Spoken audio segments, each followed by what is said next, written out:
Olha, falando em infraestrutura agora, o primeiro semestre de 2025 registrou um desempenho histórico nos leilões de concessões e também parcerias público-privadas, as PPPs. Esse resultado mostra um aquecimento do mercado de infraestrutura aqui no Brasil e também o fortalecimento do ambiente para investimentos privados. A gente analisa esse cenário agora e avaliar também as necessidades ainda persistentes nesse cenário, aqui com Maurício Portugal, que é colunista do CNN Money, comigo no estúdio, que eu tenho o prazer de dividir essa bancada. Muito bem-vindo, Maurício. Obrigado. Prazer estar aqui com você, Vitor, para falar sobre esse tema tão importante para o país. É importante mesmo. Eu queria entender o seguinte, Maurício. Aquele martelo da B3, ele ainda está funcional ou não? Está, malgrado o governador Tarcísio ter tentado quebrá-lo. Conseguiu ou não conseguiu? Acho que conseguiu. Mas depois reforçaram os martelos daí em diante, né? Está muito funcional. Foi realmente impressionante o desempenho agora no primeiro semestre. Foram contratados 100 bilhões, em torno de 70 bilhões de investimento, com mais 30 bilhões de custos operacionais, né? Esse desempenho, o desempenho dos últimos 2 anos, e aí não é o desempenho apenas da B3, né, do Programa Brasileiro de Concessões e PPPs, do Programa Brasileiro de Participação Privada em Infraestrutura, está mudando a trajetória do investimento brasileiro. A gente tinha uma situação até 2023 em que a nossa infraestrutura estava depreciando, né? A partir de 2024, a gente começou a conseguir investir mais ou menos o que é necessário para manter a nossa infraestrutura, e agora a gente está começando a melhorar, a expandir a infraestrutura. Então, assim, é muito importante o que está acontecendo, é muito fora da curva em relação à história do país, né? Só para dar alguns destaques, no setor de rodovias, a gente fez 9 leilões no primeiro semestre, sendo que 4 federais, 4 do estado de Mato Grosso e 1 do estado de Mato Grosso do Sul, com em torno de 60 bilhões de investimentos nesses projetos. A mobilidade urbana, em torno de 14 bilhões, linhas 11, 12 e 13 do estado de São Paulo. Saneamento, em torno de 26 bilhões em 5 leilões, 3 do estado do Pará, 2 do estado do Espírito Santo, né? E a venda recorde, o leilão recorde da PPSA, né, de petróleo. Vendemos em torno de 28 bilhões de reais em barris de petróleo. Então, é uma coisa muito fora da curva. E aí, Vitor, acho que o mais importante é olhar por que a gente conseguiu isso agora, por que a gente está conseguindo isso agora, né? Bom, aí tem várias coisas que vieram acontecendo ao longo dos últimos anos que confluíram nisso. Eu acho que a mais importante foi que em 2023, tanto o governo federal quanto os governos estaduais dos maiores estados do país não quebraram o programa, não interromperam o fluxo de projetos de infraestrutura que já estava em elaboração. Projeto de infraestrutura, entre o dia que você começa a elaborar e o dia que você consegue colocar em licitação, é alguma coisa em torno de 2 anos. Então, se o governo resolve parar os projetos para adequar as demandas políticas dele, o risco que você corre é de não conseguir concluir aquele projeto dentro do mandato, né? E tanto o governador Tarcísio, quanto o governador Zema, quanto o presidente Lula tentaram manter a estrutura que vinha do governo anterior. No caso do governo federal, indicou-se como chefe do PPI, né, do Programa Nacional de Participação Privada em Infraestrutura, Marcos Cavalcante, que era alguém com muita experiência no setor de infraestrutura. Então, houve, digamos assim, um alinhamento político na direção de manter a continuidade do pipeline. Então, isso foi uma coisa muito importante. A segunda coisa importante é que desde o primeiro governo Lula que a gente vem montando fábricas de projetos. BNDES. BNDES hoje tem mais de 200 pessoas voltadas só para a estruturação de concessões e PPPs. Não só para a União, para estados e municípios também. No governo Temer se criou o FEP Caixa, né? Então a Caixa hoje tem uma estrutura enorme também voltada só para a estruturação de projetos. E os bancos multilaterais e as fundações que a gente tem que fazem isso, que são fábricas de projeto. E FCI e BID tem estruturas grandes hoje no país fazendo isso. A FGV Projetos e a FIP também tem. Então, a montagem disso foi uma montagem que veio sendo feita ao longo dos anos, né? Começou lá em 2005, quando Demian Fioca virou presidente do BNDES na gestão do primeiro governo Lula, né? Mas também tem um mérito, né? Tem um mérito das agências reguladoras. Se você pegar o que se fez de evolução no setor regulatório no Brasil nos últimos 2 anos, também foi muito relevante. Aí, com destaque, a gente estava falando do setor de rodovias como setor que se destaca sempre, se destacou no ano passado, se destacou nesse ano, e houve, de fato, um trabalho na ANTT, na Agência Nacional de Transportes Terrestres, de melhoria da área de rodovias. Melhoria da regulação e melhoria da gestão dos contratos. Eu queria te perguntar dos players, Maurício, porque discutiu-se muito no pós-Lava Jato, né, que havia pelo menos uma crise de confiança. Muitas empresas do setor de infraestrutura, de construção civil principalmente, saíram bastante machucadas do ponto de vista operacional, financeiro. E evidentemente, surgiram, né, novos players também nesse cenário, não mais aquele clube das empreiteiras, por exemplo, que convencionou se chamar, né, durante a Operação Lava Jato.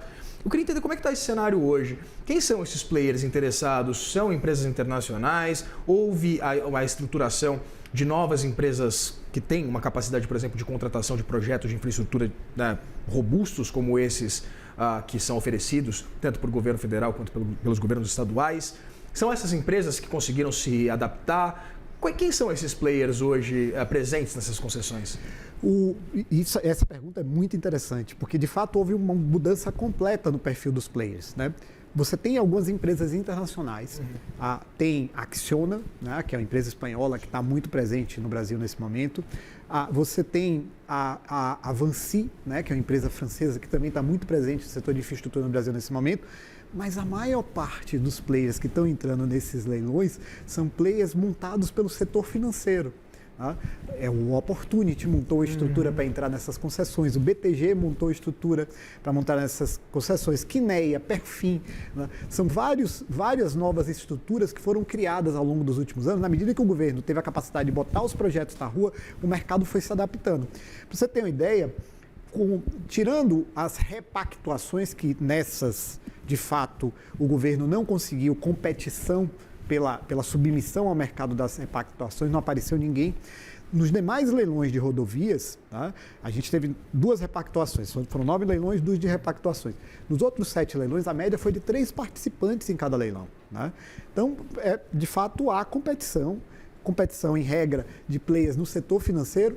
Tem também empreiteiras nacionais, pegar a Nova, por exemplo, que é do Grupo Odebrecht, que é a nova empresa do Grupo Odebrecht, participa desses leilões. A Novo Honor. A Novo Honor é a holding, né? Novo Honor é a holding. A Nova é a empresa que eles criaram para concessões. Né? A CS Infra também participa desses leilões, que é do Grupo Júlio Simões, né? O grupo, o Simpar, né? Então, você tem players nacionais, tem players internacionais e tem muita gente que é entrante do setor financeiro. Né? E você citou, Maurício, que eu achei muito relevante a importância de um setor regulador, né, das agências reguladoras estarem estruturadas. A gente tem um problema financeiro evidente, né, um problema orçamentário principalmente para as agências reguladoras, que vêm sendo bastante impactadas. Por isso eu queria uma leitura sua a respeito dessa situação das agências reguladoras, mas pensar também do ponto de vista regulatório do país, desse conjunto, desse arcabouço de regras. Por exemplo, você citou esses projetos de saneamento, né? 5 leilões, Espírito Santo e Pará, com 22 bilhões de reais contratados, beneficiando 5,6 milhões de pessoas e gerando 255 mil empregos, por exemplo, só nessa área de saneamento. Pensando exatamente na aprovação do marco legal, eu queria, na verdade, essas 2 análises suas. Primeiro, quanto essa asfixia financeira pode prejudicar o andamento de projetos de infraestrutura, não só na área de saneamento, né? Eu citei como exemplo, para essa minha segunda pergunta, acerca desse ambiente regulatório, desse arcabouço regulatório oferecido hoje pelo Brasil.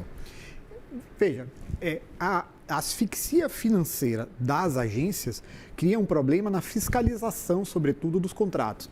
Em regra, não são as agências reguladoras que custeiam a estruturação de projetos. Geralmente, a estruturação de projetos é custeada pelo Ministério. né? Quem paga ao BNDES, né, pela estruturação de projetos é o Ministério. E hoje em dia, a estrutura para fazer isso, os contratos são feitos de uma forma que boa parte da remuneração que o BNDES recebe é no sucesso do leilão. Quem paga é o parceiro privado que paga ao BNDES como condição para assinar o contrato. Então, eu não acho que o fluxo de projetos venha a ser prejudicado por conta da asfixia financeira das agências, que de fato está ocorrendo.